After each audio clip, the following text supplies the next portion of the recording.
ada hubungan antara ilmu pengetahuan sebetulnya dengan kebiasaan atau tradisi itu. Iya. Kalau menanam sesuatu yang lebih sering dipakai oleh orang tua itu zahrah.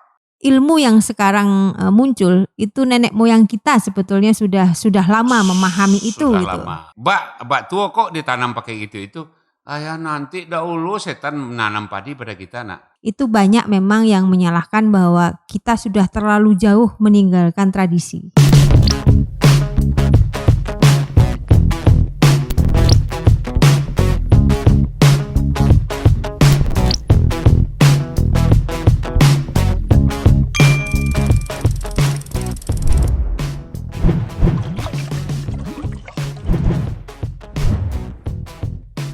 Assalamualaikum warahmatullahi wabarakatuh, sahabat budaya di seluruh Nusantara dari Sabang sampai Merauke.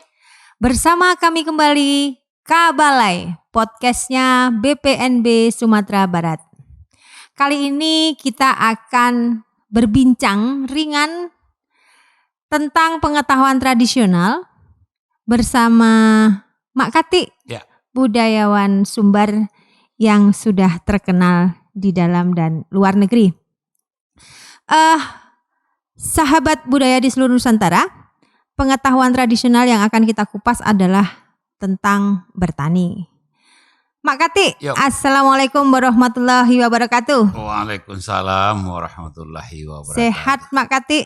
Alhamdulillah, insya Allah sampai hari ini rasanya kalau rombongan siza teragak wasilek. Talok jo baru. Alun kabaal. Masih bisa kita beclek. Berarti kondisi Mak Kati benar-benar sehat. Fit. Sahabat budaya di seluruh Nusantara, kita ketahui beberapa bulan belakangan ini kita disibukkan dengan kondisi petani-petani di daerah hampir di seluruh Indonesia yang tidak mengalami kegagalan panen, tetapi hasil yang dihasilkan dari para petani ini sering harga murah, terus kemudian ada juga yang hasilnya tidak sesuai. Nah, pada kesempatan kali ini kita akan mengupas sebetulnya apa permasalahan-permasalahan dan pengetahuan tradisional apa yang sebetulnya kita punya secara tradisi, secara tradisional yang diwariskan oleh nenek moyang kita. Mak, Ya. kita ngomong tentang bertani. Ya. Sepanjang sepengetahuan Mama, Minangkabau ini tradisinya sungguh luar biasa. Jadi pasti punya pengetahuan tradisional terkait bertanam. Ini contoh nih Mak. Kalau misalnya kita kan sering menanam padi, Ya. apalagi di daerah Solo itu jelas-jelas gudangnya Bareh di sana. Nah, apa yang bisa Mak sampaikan? Jadi gini Mak, biar petani-petani kita atau generasi muda kita juga tahu tentang aturan-aturan tradisional atau tradisi kita terkait dengan bertani. Bisa ceritain Mak? Ya kita coba ya. Sebetulnya kalau persoalan pertanian, nanam lado, nanam jagung, nanam bawang, padi, kacang tanah, itu hal-hal yang pernah Mama lakukan sebelum pergi merantau ke negeri orang. Walaupun perantauan Mama itu hanya istilah sekarang merantau di sebelahnya dapur. Karena Mama dilahirkan di Batipuah Padang Panjang, merantau hanya ke kota Padang gitu. Nah, tapi itu mungkin pada sesi yang lalu kita sudah bicara tentang rantau itu. Iya. Artinya secara fisik perpindahan, hijrah. Iya. Dari berilmu yang jelek menjadi berilmu yang baik, itu juga bisa dianalogikan sebagai perantau.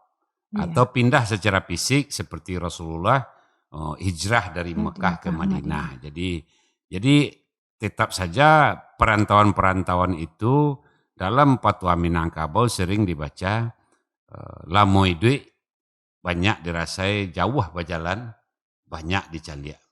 Jadi kalau kita lama hidup banyak yang kita rasakan suka dukanya ketika kita panjang perjalanan, jauh berjalan yang kita tempuh, tentu saja banyak hal-hal pahit getir suka duka akan kita lihat dengan mata kepala kita, dan mungkin ada yang kita rasakan. Di dalam ini pengetahuan tradisi bertanam itu garis besarnya hanya terbagi 4.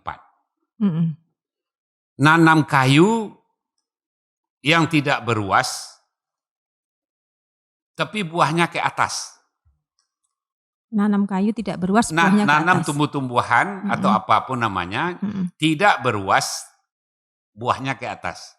Satu lagi beruas, tuh buahnya ke atas juga. Ada satu lagi kayu yang ditanam tidak beruas, tapi buahnya ke bawah.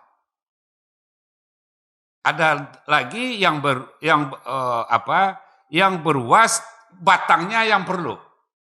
Ruasnya itu yang sangat penting gitu. Yeah. Nah, seperti tebu umpamanya. Nah, itu kan yang penting bagi kita itu ruas tebunya itu. Walaupun dalam sumber kehidupan itu juga menjadi sebuah filosofi bagi nenek moyang kita, bahwa kalau berteman adalah bersaudara, bermain dengan teman-teman, punya rekanan, punya apa, jangan seperti tebu. Makin lama makin hambar, seperti tebu makin ke ujung makin hambar gitu. Iya. Jadi kalau dalam pergaulan mestinya seperti kopi ini. Makin tasabuh, makin lama dalam bahasa Minangnya, makin tinggal sedikit masih enak, makin enak dia itu. Jadi ini yang diharapkan dalam filosofi tanaman, walaupun itu baru satu, banyak filosofi yang lain. Untuk menanam ini, pengetahuan tradisi termasuk memotongnya, yang lebih awal itu mencari hari. Memilih hari? Iya, mencari hari atau memilih hari, kapan mau dilakukan pembukaan lahan, kapan mau dilakukan penyemai benih, kapan mau dilakukan bercocok tanam. Apa yang kita buat? Umpamanya kita mau nanam mangga, kan pokoknya pakai serat kayu, buahnya ke atas. Nah, kalau padi, pohonnya beruas, buahnya juga ke atas. Jadi hal-hal ini, bagaimana ya? Hari yang terbaik itu dalam keilmuan, baik orang-orang ahli tasawuf atau orang-orang ahli satariyah atau nakasabandiyah, dia sangat memahami di sana ada namanya kutikonan 7.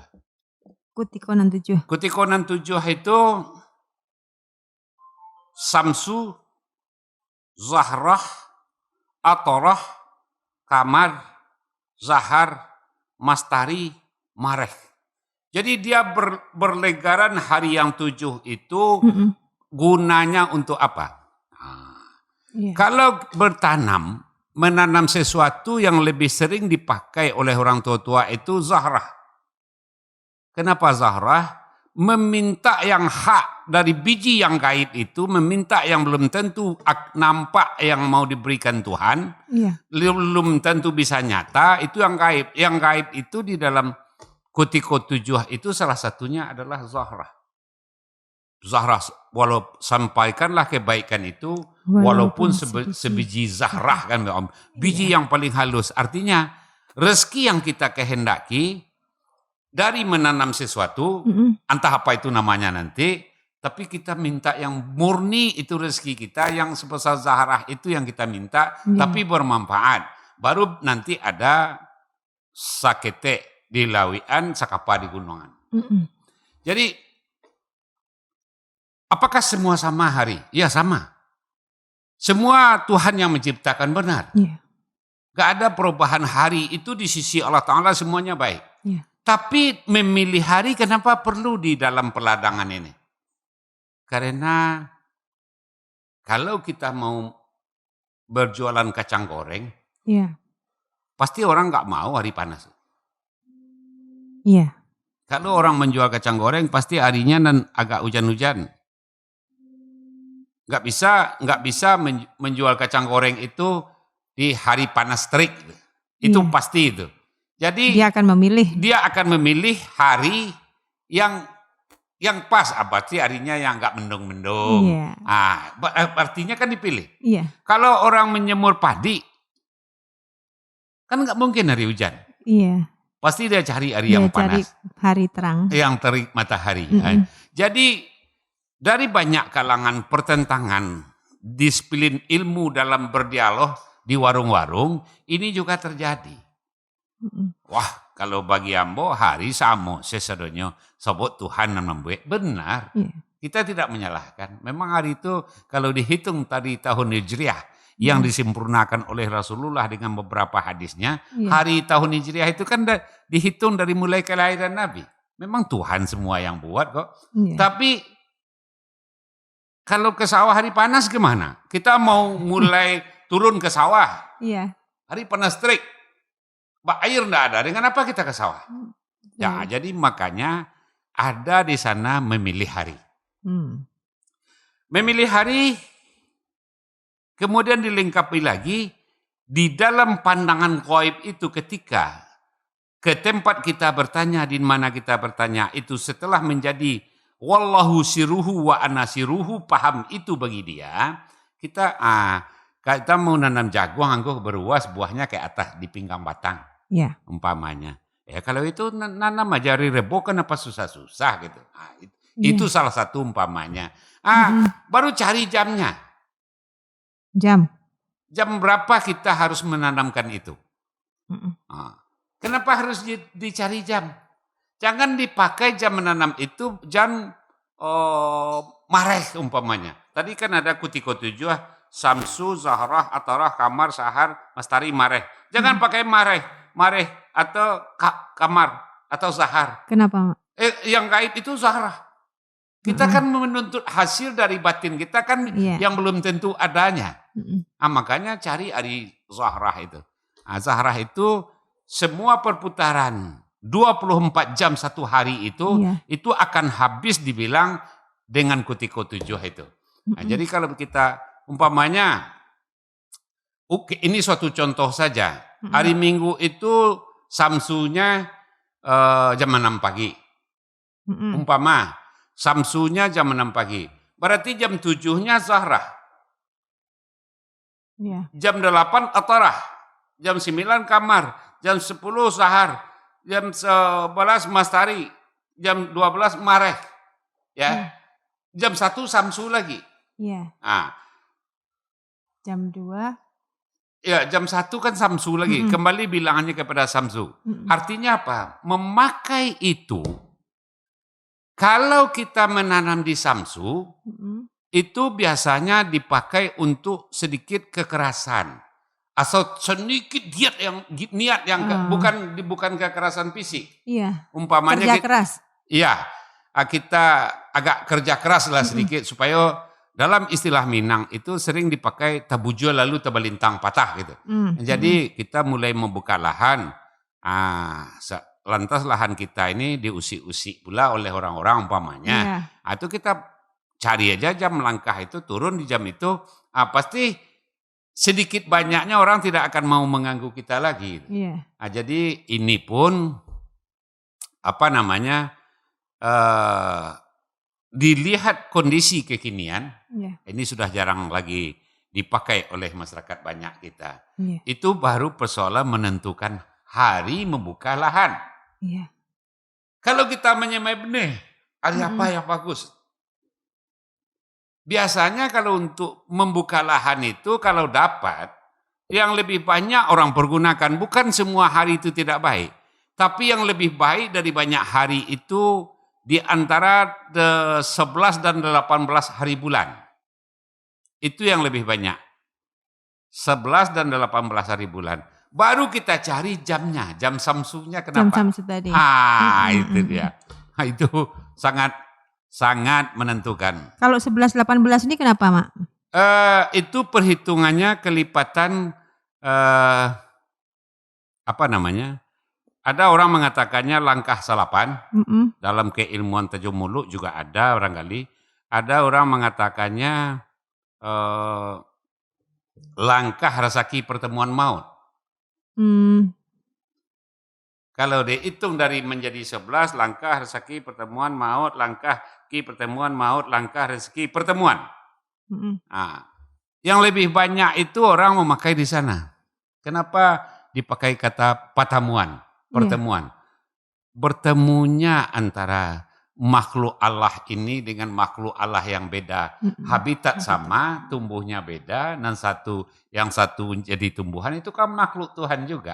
Jadi persenyawaan kita disayangi, dikasihi dia juga akan kasih dalam artian membalas cintanya lah kepada antara kita. Manusia dengan tanaman. Dengan tanamannya. Makanya ada orang dengan marah baru mangganya berbuah. Udah 15 tahun aku tanam di sini, kamu belum juga berbuah. Ini golok kok katanya. Dipak. Tahu-tahu besoknya ramai buahnya. Langsung mangganya berbuah karena takut.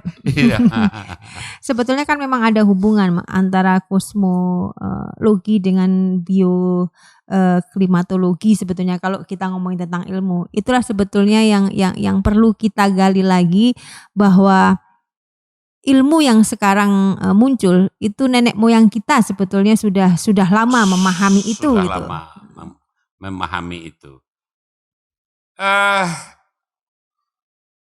Ada satu orang guru mama di Pariangan.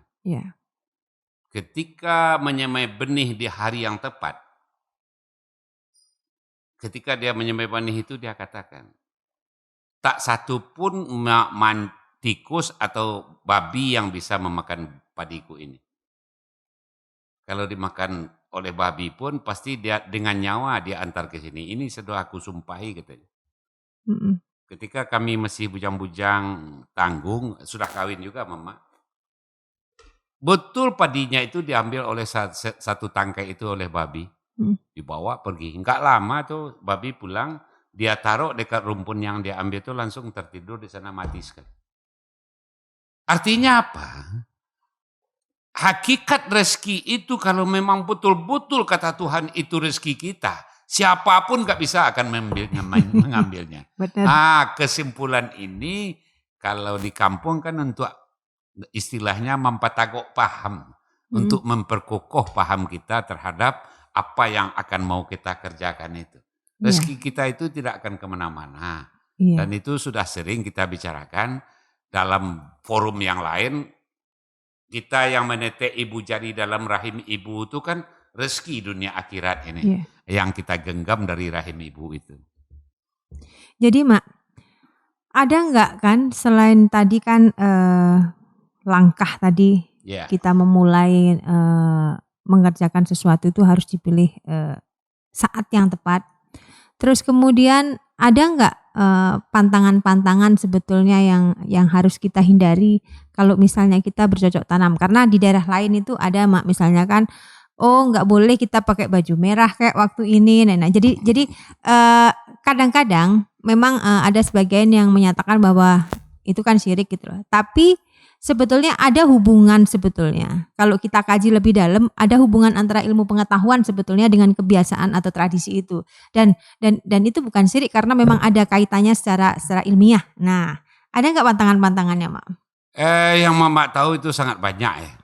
Sangat banyak seperti kalau padi sudah ditanam seminggu atau 10 hari, itu kan mau bersiang. Itu si ibu, si perempuan yang di atas rumah yang punya padi itu nggak boleh cari kutu lagi. Hubungannya apa, Mak? Kan kalau kita sepintas kan nggak ada itu, nggak ada hubungannya. Tapi kata orang tua kalau cari-cari kutu juga di jendela maksudnya, itu akan banyak tikus. Iya. Akan banyak tikusnya di sawahnya nanti. Di sawahnya nanti aja. Jadi hal-hal ini kan juga sudah terabaikan. Kearifan lokal yang daerah punya. Spesifik, di lahan panjang mungkin beda pula, di Solo mungkin beda pula, atau di Koto Kandih daerah Kambang itu, di Lengayang mungkin lain lagi kakobeh orang yang ada di sana kan. Tapi tetap saja ada pemahaman terhadap alam itu sendiri. Ketika Mama dari kecil baperak lado, ladang lado, Apa kata orang tua? Ayah dari ayah mama. Mm-mm. Lado tatanam pupuk tibo sudah tekabua hujan datang. Ruehnan bapangke naik nak capek mangarang bungo. Dapek di singa paneh pagi lado bacamin camin air. Artinya apa? Apa, Mak? Kalau di Kota Padang itu orang mengatakannya petak. Bidang-bidang Iya. tanaman cabai ladonya itu kan petak-petak. Iya. Kalau petak ladonya itu menjurus ke matahari terbit, Mengarah ke matahari terbit. mengarah ke matahari terbit, dengan petak ladonya itu yang membelintang matahari terbit, itu hasilnya sangat beda sekali. Hasilnya sangat beda sekali. Sekarang lagi dites oleh teman-teman kita, adik-adik kita, ponakan mama di daerah Matua. Dicoba ladang ladonya, yang satu menjurus ke matahari bidangnya, yang satu petak lagi membelintang. Akhirnya yang menjurus ke matahari ini terlalu banyak mati. Hasilnya pun nggak seberapa. Yang petak ini yang dapat dari cahaya panas setiap batangnya ini, yang rata. Iya, akhirnya sangat luar biasa gitu. Nah, jadi kan itu sebetulnya bukan kepercayaan yang itu, tetapi secara ilmu kan bisa dibuktikan. Iya, artinya kalau secara ilmu menurut mama, batang lado di uratnya di bawah itu harus kena cahaya matahari. Ketika dia bidang petak ladonya menjurus ke matahari terbit, itu kan yang di depan aja yang kena. Yang belakang kan terlindung oleh daun-daun teman-temannya dengan lado-lado yang lain. Ya, akhirnya kan tidak dapat kena panas. Tidak penuh sinar matahari. Tidak penuh sinar matahari. Nah, jadi sahabat budaya di seluruh Nusantara, ada ilmu yang bisa kita terapkan bagi sekarang milenial ini kan banyak juga yang bertani, Mak. Dan trennya sekarang anak-anak muda itu bertani kembali ke alam. Karena dia akan menghindari pupuk buatan, menghindari obat-obatan. Nah, secara tradisional, pasti mama zaman dulu kan tidak ada menggunakan pupuk buatan maupun obat-obatan. Enggak ada. Biasanya kalau secara alamiah, membasmi hama dan segala macamnya, ada nggak pengetahuan tradisionalnya, Mak? Salah satu yang tadi itu, kan yang tadi. Dapat cahaya panas. Ya. Yang kedua, membuat unggun. Umpamanya hari ini angin kemana? Kalau angin itu arah ke timur, kita bikin unggun, bakaran-bakaran sampah, kayu, rumput-rumput segala macam arah di barat. Bikin 2 tempat, itu seluruh malam itu embusan asap dari unggun api yang kita buat yang nggak jadi ini, itu kan merayap semua ke daun, ke lado kita kemana. Akhirnya kan sedangkan mata kita aja pedih kan ya asap kok.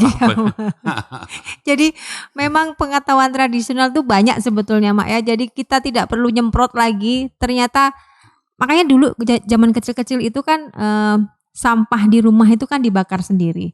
Sebetulnya ada kearifan tradisional sebetulnya dengan membakar sampah, asal kita tahu arah membakarnya. Jadi kalau kita tahu arah membakarnya, itu menjadi sebuah pengetahuan atau sebuah obat jika tanaman-tanaman yang di sekitar rumah kita itu diserang oleh hama. Iya, mama punya pengalaman khusus.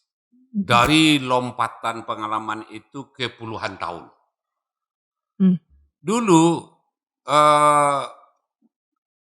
di lereng sawah mama itu ada namanya, kalau di bahasa di kampung kami, bunga pai atau ganjo namanya.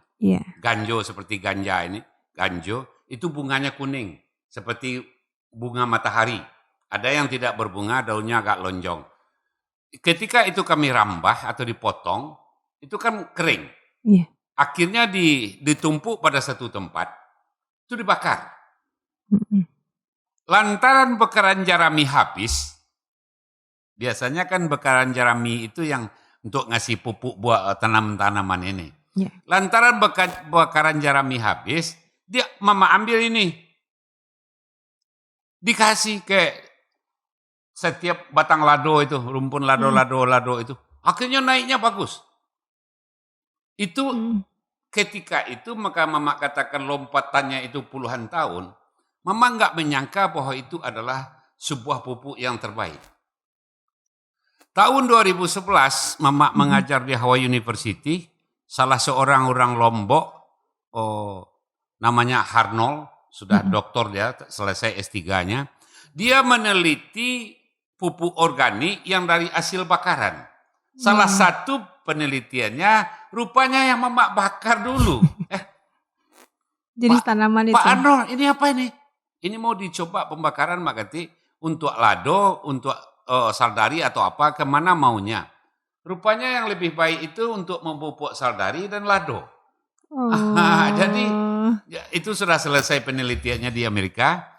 Akhirnya kan Mama mereview, ini dulu saya bakar dengan batang-batangnya. Saya kasih ke lado, hasilnya lebih melimpah. Lebih melimpah. Ketika tahun 2011, dia orang menjadi sebuah keilmuan. Berarti kan 46 tahun lebih. 46 tahun baru. Pengalaman Mama membakar di kampung. Mama membakar tahun 66. Iya. Tahun 2011. Baru secara ilmiah diteliti. Iya, secara ilmiah Mama melihat orang meneliti. Berarti kan sebetulnya kekayaan budaya kita ini kan luar biasa sebetulnya, bahwa benar Mak, ada pepatah seperti yang di belakang ini, alam terkembang jadi guru, itu memang luar biasa di Minang, bahwa apa yang ada di alam menjadi tempat belajar kita untuk kemajuan diri kita. Mak, misalnya kalau kita bertanam padi, itu kan masih ada nggak ritual-ritual sebetulnya, atau kegiatan-kegiatan di luar teknis menanam padi yang dilakukan hingga saat ini? Kalau untuk tahun-tahun, katakanlah 30 tahun ke belakang ini, rasanya Mama nggak pernah melihat lagi.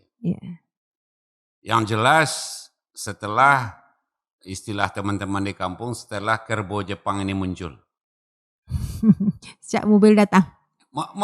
Kerbau Jepang. Sepeda motor? Enggak, mesin bajak sawah. Mesin bajak, iya benar-benar. Kalau orang di kampung Makati mengatakan pertama itu kerbau Jepang. Kerbau Jepang. Jadi untuk membajak sawah sudah pakai traktor? Mesin, traktor, hand traktor. Kenapa? Kalau sawah dipasang pakai hand traktor itu, bongkaran tanahnya paling tinggi 10 cm. Kalau pakai bajak kerbau, itu bongkaran tanahnya sampai 20. Kalau selalu ini pakai mesin, tanah itu semakin lama semakin padat. Akhirnya sampai 8 cm, akhirnya sampai 7 cm.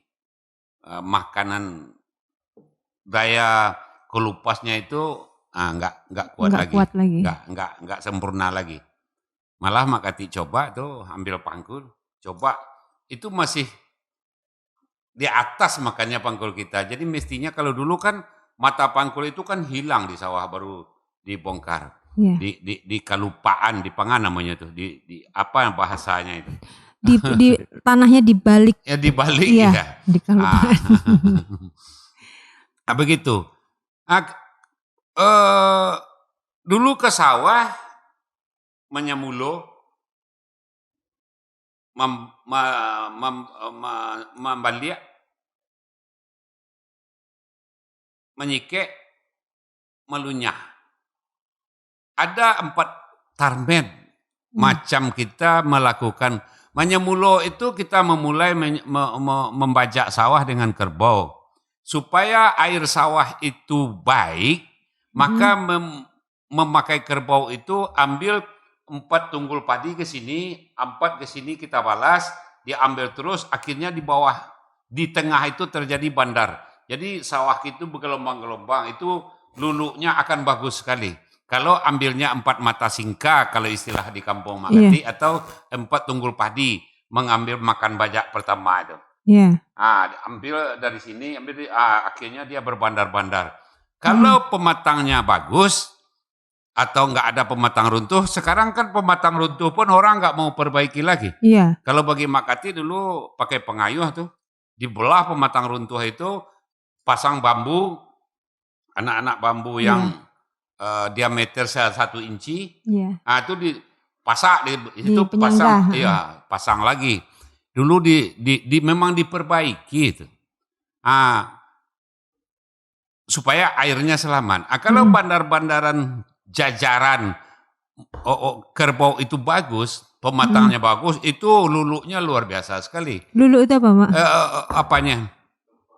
Lumpur Lumpur. Kalau lumpur sudah terlalu cair ya, apa namanya itu? adonan. Iya.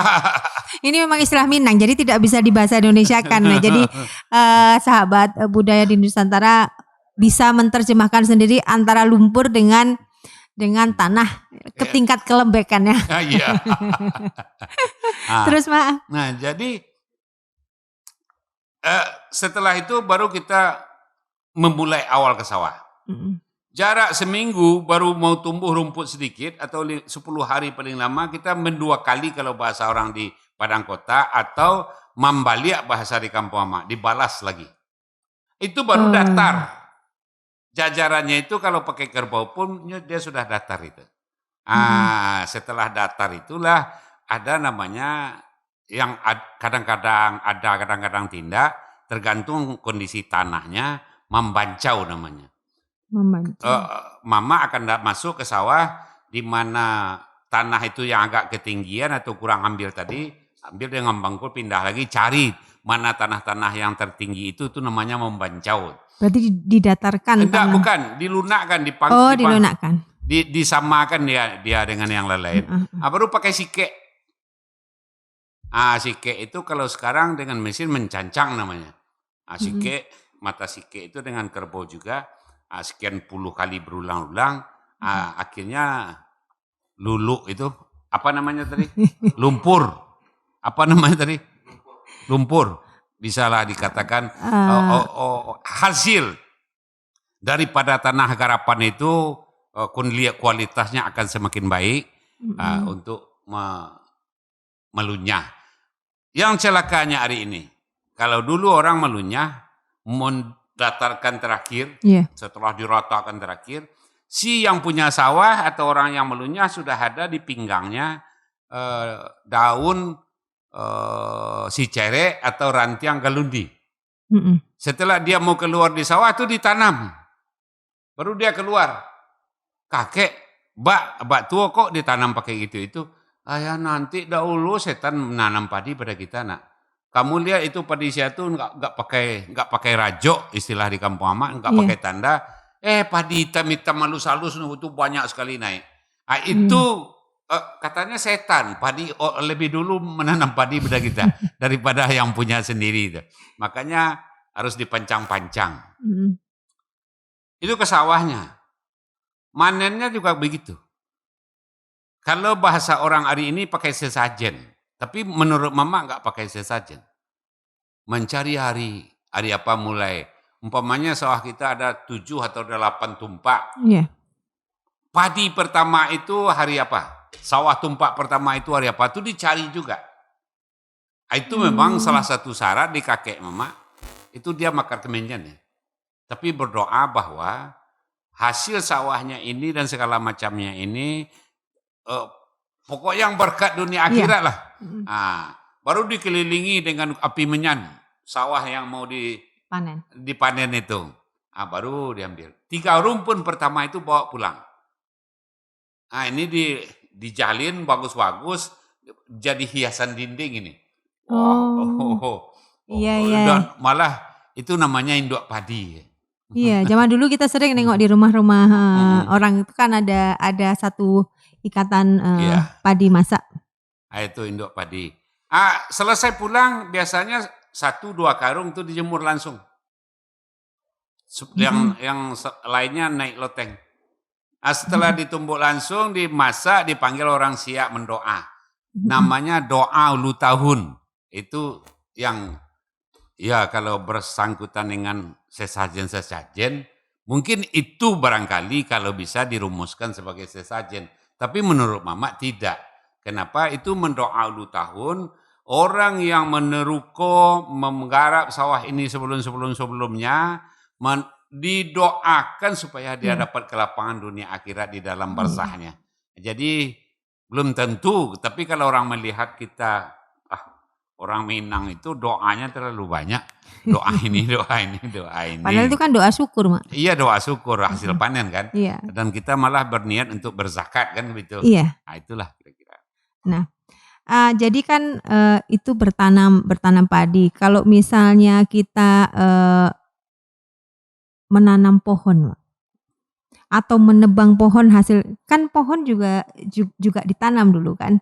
Nah, ada nggak aturan-aturan main terkait kita memanen pohon-pohon? Karena pohon di banyak suku bangsa di luar Minang, Mak, pohon itu nilainya justru lebih sakral sebetulnya daripada tanaman-tanaman yang tidak bertahun. Yang Mama ingin katakan hanya sepengetahuan Mama ya. Iya. Kalau ada pohon yang setelah puluhan tahun, walaupun itu di lahan kita, itu biasanya ditaruh sepaku. Apa sepaku tuh? Dipaku dulu, Oh, pakai dipaku. paku beton atau paku apa, dimasukkan ke daging pohon itu, dipukul. Besok kita pulang, lihat besoknya. Keluar enggak? Kalau keluar berarti pohon ini harus pakai ritual sedikit supaya orang yang tinggal di sini, banyak arwah segala macam yang tinggal di pohon itu supaya dia pindah. Dia pakai, kalau dipaku itu 3 hari nggak keluar itu paku, wah itu nggak apa-apa, robohkan aja. Jadi cuma mencari harinya. Mencari harinya kenapa? Kalau ini pohon, ini atap rumah orang, hari apa kita tebang, kita tumbangkan pohon ini supaya rebahnya ke sini. Ini memang bergantung lagi ke Samsu Zahrah tadi. Balik lagi ke perhitungan hari. Iya. Kemudian baru galah salapan itu yang hempat penjuru mata angin.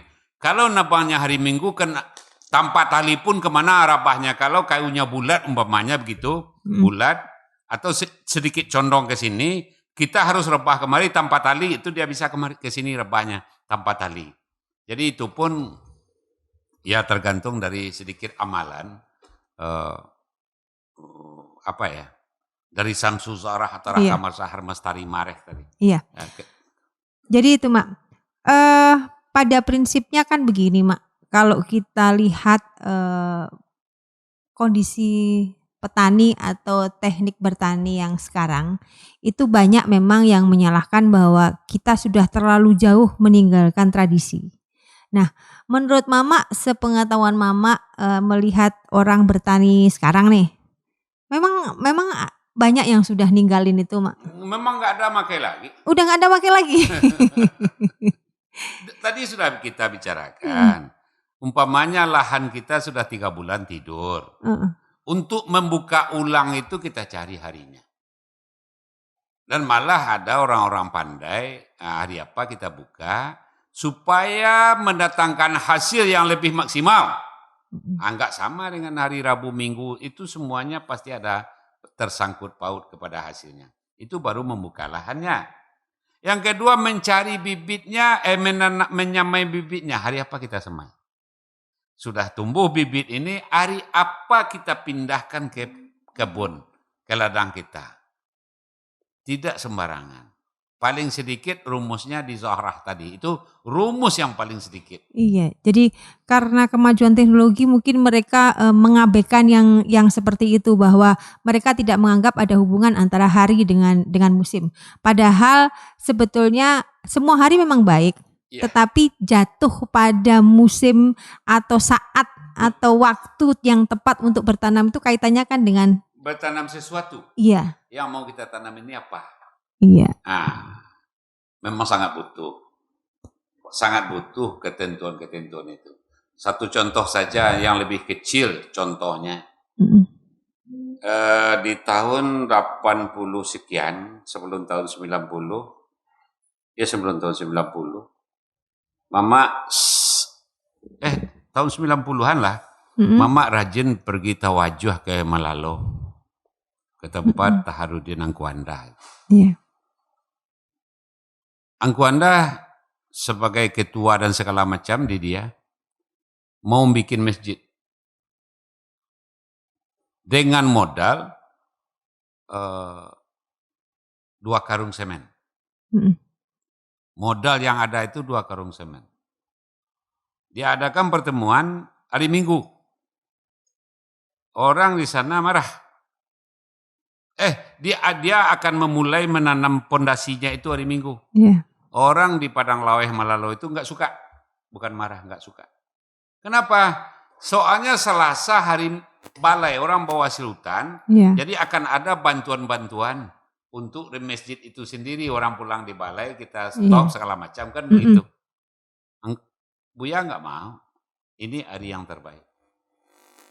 Akhirnya dari mulai orang bekerja sampai sudah ditempati masjid itu finishing selesai, tidak pernah orang berhenti bekerja, entah dari mana duitnya. Enggak tahu dari mana. Dan itu mencari hari itu makanya lebih penting. Iya. Enggak tahulah kalau itu dikatakan tanuang atau apa, tapi menurut Mama tidak tanuang. Mencari hari yang lebih baik. Untuk membuat sesuatu, untuk memulai sebuah pekerjaan, untuk kawin, untuk bikin rumah, untuk bikin kolam, unit-unit usaha. Menurut Mama sangat penting.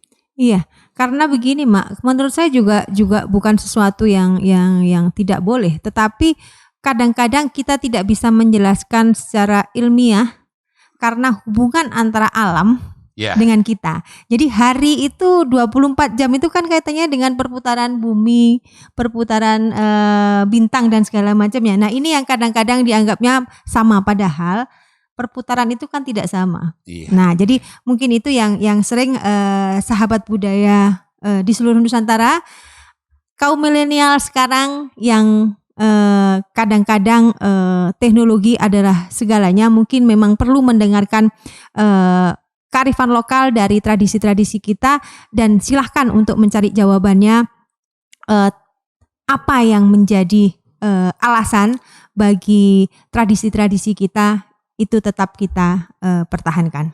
Mak, bisa nggak ceritain ada nggak pengalaman yang luar biasa selama Mama hingga saat ini terkait Mama kan juga sudah istilahnya melanglang buana kemana-mana. Di Minangkabau nih bertani yang luar biasa, yang pengalaman Mama yang tidak ditemukan di tempat lain, kira-kira apa yang menonjol kali gitu loh. Apakah memang kita mempunyai hitung-hitungan itu atau memang ada pengalaman yang luar biasa saat bertani yang bisa ditiru oleh orang kalau lain? Pengalaman Mama bidang lado itu, kalau kita baparak lado, ladang lado, bidang lado itu setelah Mama coba menumpukkan tanah lagi, kira-kira segini tingginya ketika kita berladang dulu, rupanya lebih kurang 40 sampai 43 cm. Bidang lado itu dari bandar antara petak-petak itu, setelah Mak coba menaikkan tanah kan, segini itu bidang lado kita dulu kan gitu. Rupanya setelah diukur per senti, rata dari sini, rata dari bawah, itu antara 40 sampai 43 cm. Artinya ketika di bawah itu, hasilnya kurang. Nah, itu satu. Yang kedua, ketika macul, menukak, itu para lado ini kalau di sawah, itu enggak dicincang, dipangkul kasar aja. Yang dicincang nanti setelah bandarnya ini dinaikkan. Kita bikin bandar-bandarnya yang 40 cm tadi, yang di atas sekali yang dicincang. Akhirnya logikanya apa? Ketika di bawah ini tanah nongkrong, ada rongga-rongga, artinya air enggak numpuk di sana. Otomatis lado tidak gampang.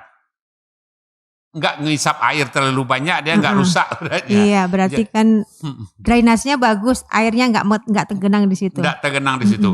Kalau tergenang di situ, nanti semata Pangkul kecil tuh dari bandarnya yang ada itu dibikin lagi bandar lagi untuk ada air tergenang di situ lebih kurang 3-4 cm sekeliling parak lado kita. Makanya lado bacamin-camin air. Jadi ada hal-hal, kalau itu nggak ada sama sekali hari ini lagi. Nggak dipakai lagi sama orang? Apa maksudnya lado bacamin-camin air itu? Di sekeliling bidang lado kita itu ada air numpuk yang kita bandarkan, yang kita alirkan lebih kurang 3-4 cm. Berarti itu yang harus kita pertahankan terus? Iya, kalau menurut Mama sangat perlu dipertahankan. Tapi urat ladonya jangan digenang air. Untuk jangan digenang air, ya bongkahan tanah pertama itu jangan dicincang supaya ada rongga di dalam. Okay. Dan sekarang lagi dicoba oleh si If namanya di Matua. Dan dia cobakan itu, praktekkan lado bacaminaye itu, lado menghampang matahari itu sudah dipraktekkan. Malah ada, walaupun belum mau dia membongkar, tapi terpaksa keadaan dibongkar, itu 1 tahun 7 bulan. 3 kali dapat harga naik, tidak mati-mati ladonya. Jadi ini pengetahuan tradisional yang luar biasa sebetulnya. Sebetulnya masih banyak yang bisa kita gali tentang teknologi sebetulnya. Teknologi bercocok tanam, apalagi di Sumatera Barat ini lado itu kebutuhan utama karena semua masakan di Minangkabau ini adalah masakan yang menggunakan cabai. Dan Mak, kenapa memang beda jenis cabainya atau enggak sih? Karena gini, selalu kalau misalnya kita ke Padang Panjang selalu dibilang, oh lado Padang Panjang lebih pedes. Nah, memang beda jenisnya atau memang tanah mempengaruhi rasa lado? Menurut Mama kadar garam pupuknya. Lado kalau kurang masih ambar kasih garam. Tambah dengan garam pupuknya, atau ada di pupuk itu yang pakai zat garam. Ada teman Mama di kampung, saudara sebako lah, dia Parak Naga, kemarin ini sampai 4 ton 1 bulan dapat ya. Naganya rata-rata 20.000 1 kilo dia jual. Nomor 1 di Pulau Sumatera hasil naganya, rasanya manis. Kami sering bicara itu, rasa akan kurang, ambar segala macam itu, dia kasih zat yang ada garamnya ke tumbuhan. Akhirnya dia manis. Kalau untuk lado hasil zat garam itu dia akan pedas. Kalau kelapa dikasih garam di atas pucuknya atau garam di rumputnya, buahnya akan semakin banyak. Jadi emak enggak tahu, pasti secara akademis barangkali ada yang mau bicara tentang garam ini saja. Ternyata Mak, pepatah yang mengatakan kalau kurang garam itu hambar itu tidak hanya berlaku untuk makanan. Enggak untuk kari, enggak boleh. Tetapi juga untuk tanaman itu penting, bahwa rasa ternyata bumbu dari apa yang disiramkan di tanaman itu bisa memberikan rasa bagi hasil panen nantinya. Iya. Gitu. Mak, menurut Mama nih, ya kan? Iya. Apakah memang bareh? Kita ngomongin nih Mak, banyak orang bertanya gitu kan. Bareh Solo itu terkenal seluruh Indonesia.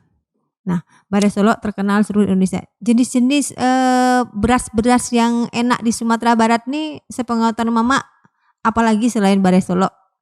Dan apakah masih ditanam sekarang gitu loh? Kalau misalnya dulu-dulu itu. Kalau yang Mama tahu itu, yang kota Solo itu boleh dikatakan berasnya kurang sempurna. Tapi kalau dikatakan daerah Solo beras itu bagus, santiang bakso awak di kampung, itu benar. Kalau di daerah Halahan Panjang sampai ke Muara Labuh itu, sedangkan itu menjadi dendang loh. Putih habarenyo, Muara Labuh abadarai pulo konasinyo. Itu menjadi dendang. Jadi tidak semua daerah Solo itu pun, kecuali dekat Kampung Sireza namanya, dekat Bukit Tandang menjak dari Kubang Duo, itu memang lulu sawahnya itu hitam. Tidak kuning. Mama pernah setahun lebih kurang di sono bikin jalan bandar, luluaknya hitam. Untuk luluak yang hitam itu, kalau padi Minangkabau yang pernah populer untuk daerah Solo dan Padang Panjang itu namanya Suntiang Baringin dengan Suntiang Harum. Masih ada sampai sekarang? Kalau sekarang nggak dipertahankan lagi. Itu luar biasa. Betul-betul luar biasa.